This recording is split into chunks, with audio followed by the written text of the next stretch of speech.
What's up, guys? Hope everybody's doing good.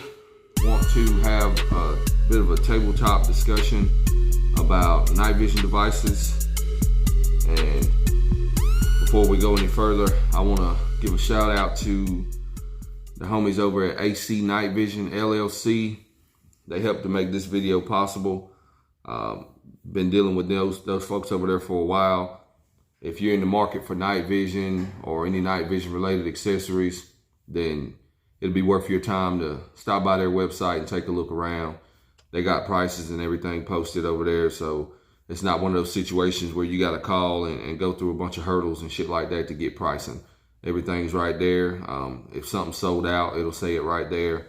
So no extra work on your behalf as the consumer, but definitely worth checking those folks out. Like I said, I've been doing business with them for a few years now since I picked up my katanas, and I highly recommend them. I like the way that they conduct business, and they know what they're doing. So that's what I got for you as far as who I deal with as of lately. And right here, you guys will remember I've been running the Nocturne Industries katanas. This is their set of articulating binos or dual tubes, whatever you want to call it. And I've had these for, I don't know, probably going on 2 years now. And really have enjoyed those. And I got my homemade iris devices on the objective lenses there. So if you've been around the channel for a while, you've seen these here before. I'm gonna get this off to the side. But that's not really what I wanted to talk to y'all about. I wanted to share with y'all something a little bit different. And what that is essentially the little brother, the Monocular from Nocturne Industries, and this is the Tanto. So I've had this for a little while now, maybe a couple of months, and I have really enjoyed messing around with this thing. I had my eye on them since they first came out, and I wanted to get hands-on with them. Like I said, the folks over at AC Nightvision, we've always had a good rapport. Talked to Sharif on the phone a good bit, and I talked to him while we were working out this particular deal as well. So done some wheeling and dealing and some finagling, if you will, and was able to get my hands on a Tanto. So there it is, guys. This thing is pretty cool. And they also hooked me up with the AX14 Pro. This is the J-arm. It's an articulating J-arm. Again, that was something that I had my eye on as well, and I wanted to get hands-on with that. So this thing is pretty cool too, because it'll allow you to swing the monocular from eye to eye, and you can articulate it up and out of your field of view if you want to, and then you don't have to worry about stowing it up over your head, which is the most common and traditional method with the standard J-arms. So super impressed with this thing as a whole package, and we can just get into some of the details about it, and I'll get these things lined up. But yeah, there you go. So you got big brother and little brother pretty much. So this thing takes PVS 14 style optics, which is the most common in the industry, and in my opinion, that's what's desirable. They got RPO optics out now. They're supposed to be lighter, but they are a pretty substantial increase in pricing. As you know, all this stuff can be expensive anyway, so PVS 14 style optics work just fine for me, you know, Carson glass or whatever you want to call it. So same optics as far as lenses and the compatibility there, that's the same. So that's good. That's streamlined. It's a standardized deal. So that's a good thing. One thing about this compared to a PVS 14 is it does not have an onboard IR illuminator, which again, that's just something that you'll have to weigh out in your analysis based on your individual needs. I had a PVS 14 before with the IR illuminator on board, and I didn't really use it much. I had RMBGs that had it as well. I mean, it's kind of cool, I guess. If it's there, you'll mess with it some, but it's not a deal breaker for me at all in my use case. And then also another thing of note is that this one does not have manual gain. So I know that that could be a bigger concern for a lot of folks. I totally get it. If that's something that you're used to, or if that's a requirement that you feel like you need to have, then this probably will not be the Nightvision monocular for you. You'll probably want to stick with the traditional PVS 14 style monocular. Cool, no big deal. You just got to know what you want. So they're quoting, I get different quotes on weights and stuff like that. But this thing, one of the main things I noticed about it when I first got it was just how light it is. It's super light, and what it is made out of is impact resistant polymer, the entire housing. So just a super light device. And the AX14 arm seems to be made out of the same material or something very similar. So super lightweight package. And that was one of the main things that I noticed. Like I said, when I first got it, I was like, man, this thing is super light. Now, granted, it didn't have a battery in it when I received it, but even with the CR123 on board, it's quoted at being 8.76 ounces compared to the PVS 14 at 12.5 ounces. So those numbers may vary depending on your sources, but those were the numbers that I could find. So that's what I'm quoting to you guys. So take that with a grain of salt, but super lightweight. It's definitely lighter than the PVS 14. They're quoting with the CR123 battery, 40 plus hours of battery life, whereas PVS 14 with a AA battery is quoted at being around 50 hours. So again, if that matters to you, I just wanted to state that. Again, those numbers are going to vary depending on atmospheric conditions and stuff like that. So there you go. But that's the information that I was able to find throughout just Google searching, basically. So then weight with the J-arm, with this AX14 J-arm, is quoted at 9.83 ounces. So again, not very much of a weight increase. But the cool thing about these J-arms is that they will work with PVS 14s as well. So if you already have a 14, then one of these J-arms will work with just your standard PVS 14 also. So no big deal there, and no need to go and try and reinvent the wheel. One thing I will say is that I've never bridged monoculars or ran dual monoculars in a bridge setup, but if I was going to, I would probably go with something like this for the weight savings alone. That would definitely be something that would come into consideration when you're looking at bridging two monoculars, because one of the drawbacks that I've heard about dual 14s and bridging them over the years is the fact that they are just super heavy. You notice the increase in weight. So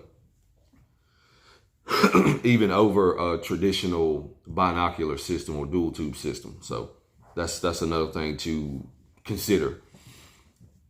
Another great thing that I love about Nocturne Industries and their products is that they have a lifetime warranty on their housings, and that's no questions asked. That does not include, if you break a lens or something like that, or you damage your image intensifier, that's not covered. It's just the Nocturne Industries warranty is for the housing that they provided. So if something happens to the housing, you damage it, you break it in some sort of way or fashion, then you can return it to your dealer or to Nocturne. Probably be best to go through your dealer. I know that's how things typically work, and then they will get you a replacement set up. And like I said, they're not going to put you through a bunch of BS about it. At least that's what they're saying. I've never had to warranty one personally.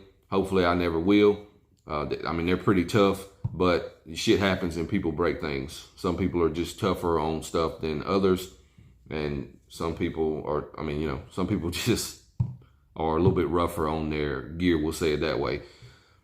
But again, so lifetime warranty and no questions asked. So that's a great thing as well, that you don't commonly see with most of the Nightvision devices on the market now. So Nocturne Industries is really doing a great thing there, and that's something that I personally appreciate about the way that they stand behind their housings.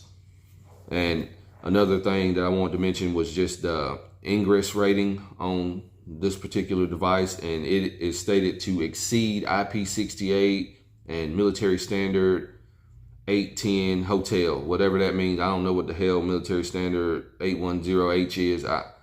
You can look it up, I guess, if you care.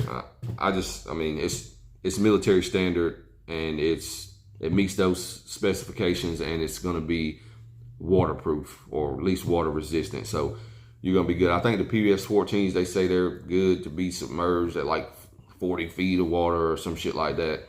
I'll probably scroll that in on the screen, because I'll have to go back and search for that information to be positive about it. But either way, you don't have to worry about them getting wet or anything like that. They're going to be fine. As long as they're built by a reputable manufacturer and everything, and they've been purged and all the necessary steps were taken in the process of building them, then you're going to be good to go. So that's pretty cool.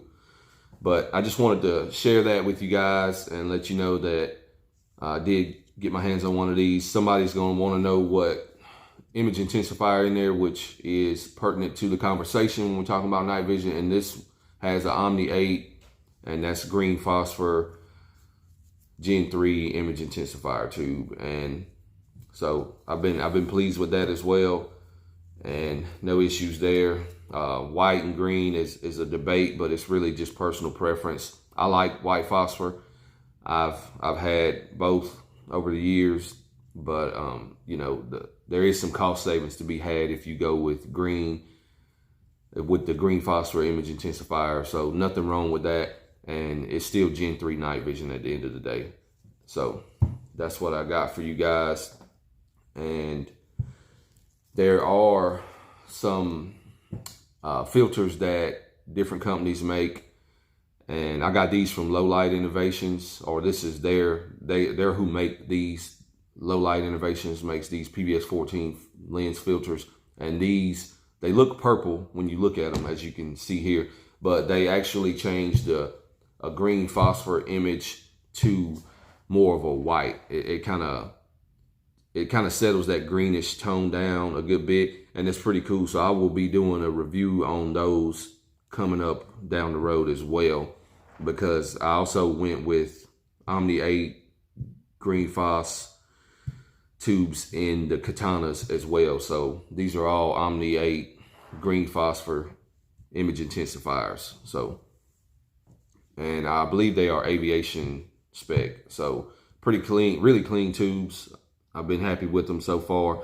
And as you know, before, or may not know, before I had Elbit XLSH white phosphor tubes in the katanas, and I went ahead and made the transition over to Omni 8s in here, and picked up, was able to snag the Tanto as well with the Omni 8 image intensifier tube as well. So that's what I got right now, and I just wanted to share that with you guys and let you know kind of what my thoughts were on it. And I wanted to get some time with it, and I will roll up some images, and I may have some B-roll footage or something that I can show up on the screen as an overlay, so that you guys can get a look through this particular device. So super compact package, and I went ahead and put me just a gutted piece of 550 on there as a neck lanyard, and I typically will carry this one in this pouch right here, and it fits quite well in here, like so. And then that one is great if I want to take it out and show some buddies or some friends or family members or something who aren't familiar with night vision. I get a much lighter, compact, easier to transport, less expensive night vision package to take out. Maybe toss it in my EDC bag if I'm going somewhere where I feel like I'm going to have a chance to mess around with it, and then I can expose some people who may have otherwise never seen real night vision, you know, real analog night vision with their own eyes, and I can expose those folks to this stuff, to the technology, and just get some more people to get some time behind this thing, and maybe eventually some more people will be interested, and just bring more people into it so that they can potentially go on to get turned on and purchase them device going forward and get involved with it as well, because it's really cool and it's fun. It's a good time. So, but a lot of people don't know about it and they don't know where to get it. They don't know where to start, etc., etc. So I do enjoy being able to have this small, compact one to travel with and stuff like that when I don't necessarily want to take the larger binocular system, larger and more expensive system with me if I'm just going somewhere to goof off or whatever. So that makes sense to me. And that was one of the main reasons that I wanted to get this, was to utilize it in a little bit of a everyday carry, night vision sort of role. Not really every day, but you get what I'm saying. I can take it with me and it's a lot less cumbersome and it doesn't take up as much space. And I can run around, I can toss this around my neck with this lanyard and just do some observing, looking around and stuff like that. So they are both two different systems, but they kind of can fill two different roles as well. So it's really been a good benefit to me to have this one to be able to mess around with as well. So that's what I got for you guys, and hopefully this was helpful and informative, and I will see y'all on the next one. I'm out of here.